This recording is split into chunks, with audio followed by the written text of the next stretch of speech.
Hey guys, I hope you're having a wonderful day today. I was out with my friends last night and I had somebody ask me about the woman conference that I went to, and I'm just now realizing that I never got to share my notes with you, so that's what this is. I went to Amy Stewman's woman conference in Dallas, Texas. She had a bunch of her friends and then also like different people that she's met over the years come up and really like tell their story and inspire and talk about their overcoming and their success.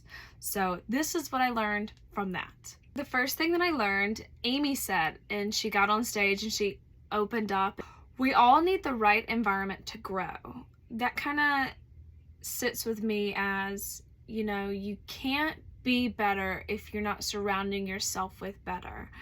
If you are hanging out with people that just want to go get milkshakes or not walk outside or not do something productive and, moving their body, then why would you want to?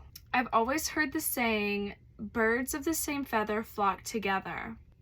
But it wasn't until I heard it said, you are the average of your 5 friends. That's when it really hit home to me. So good friend, good friend, good friend, good friend, not so good friend. I was like, wow, like that one person's really like bringing me down, and I can see it and how it does affect me. So make sure that you surround yourself with good people and that you're putting yourself in a good environment if you want to do better. After Amy got off the stage, she had one of her really good friends come up, and she's a spiritual healer. She helps you unblock things, and they had this pack for us. So we opened up the pack and there was peppermint in it, and we started by putting the peppermint on our hand. We put our thumb to our palm, and then we put our thumb to the roof of our mouth, and we held it there for a second. We rubbed our hands together, and then we breathed in. And we were clearing all the blocks that we had so we could, all the information that they were going to be sending us is going to be good information, and we were ready to receive it. The next girl that came on stage, her name was Jessica. She talked about that you can be selfish to make yourself happy. My notes in here were, what do I want to do that's selfish? I want to solo travel with my dog, go around the woods. I want to go have a girls' day and go to brunch. I want to put in time and energy into things that are going to make me happy.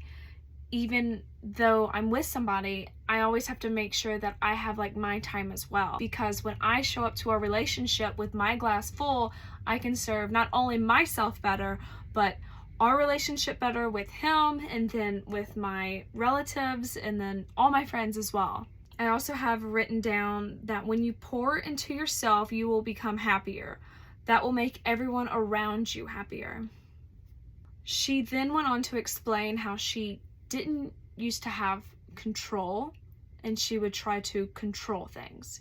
So because she couldn't control herself, she was like overweight, and she said that she was making herself feel gross because that's what she felt on the inside.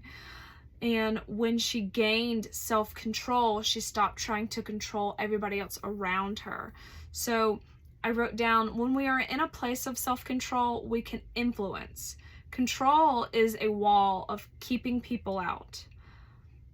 I relate to this because I used to have control issues. I would see how things would be played out in my head, and then I would try to control them so that they would play out that way, but I've just learned to just let it be.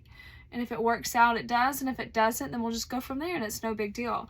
So letting go of the things that you can't control and what you can control makes a huge difference. The next girl that came on, her name was Jessica. And then she talked about who is your number 1, your number 2, and your number 3. You must put these people first in your life, obviously not above you, because you don't want to work hard to come home to an empty house. So let's just say that your work wants you to work overtime this weekend, and you've already had something planned with the kids or your husband, or there's, soccer going on. You have to make sure that your number 1 and your number 2 and your number 3 come first in your life. You don't want to work so hard and not have people that surround you and love you. I used to be a workaholic. I would work 6 to 7 days a week. I was always busy. I was always working. I could never do anything. And it's because I wanted to be successful. But then I had to finally like take a step back and redefine success for me. And being successful doesn't mean that I have all this money in the bank. Not anymore. It means that I'm taken care of financially, and I know that things, you know, are good, but also that like I have like a great community around me. I have, you know, loving friends and family, and those are important to me. So I make sure that I make those people important in my life, and I don't slave away to be successful, because right now I consider myself very successful. I get to hang out with my friends. I get to do what I want, usually about when I want to, and I know that my bills are taken care of because I do work. The next girl we had was Lori. The note that I have with her is, it's never too late. It's never too late to start your journey. It's never too late to say, I want to take control of my life. It's never too late to say, I want to change things for me.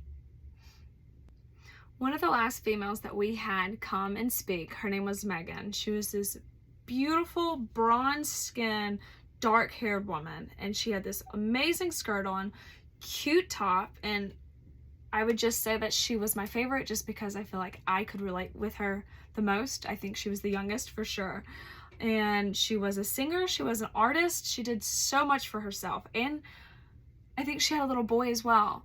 The first quote that I have written down with Megan is, when you don't love yourself, you will attract people that don't love and respect you. So if you hold yourself here, why would anybody else want to hold you higher than that? They're gonna either meet you at the same level, or they're gonna keep you down here, and they're just gonna do nothing but pull you down. So when you hold yourself at a higher level, when these bugs try to mess with you and mess with your life, you just flick them away. It's not a big deal. But then when people actually start coming to meet you on your level, it changes the game, because you don't put up with the bug crap anymore. You are expecting people to act and treat you a certain way, and if they don't, then they're gone. And then you have the opportunity for the people that treat you right to walk into your life. The next thing that Megan talked about is this rule that she had when she had a bad thought. She would think of 4 questions to counter the bad thought. So let's just say her bad thought was, all men cheat. So the first question that she would ask herself is this true? Do all men cheat? No, they don't. Has she been in relationships and, you know, seen other guys cheat? Yes, but do all men cheat? No. The second question she would ask herself is, how do you feel when you believe that? So when you believe a bad thought, how does that make you feel? A thought like that, it would make me feel sad, it would make me feel upset, depressed, it would make me feel unworthy. I don't want those thoughts.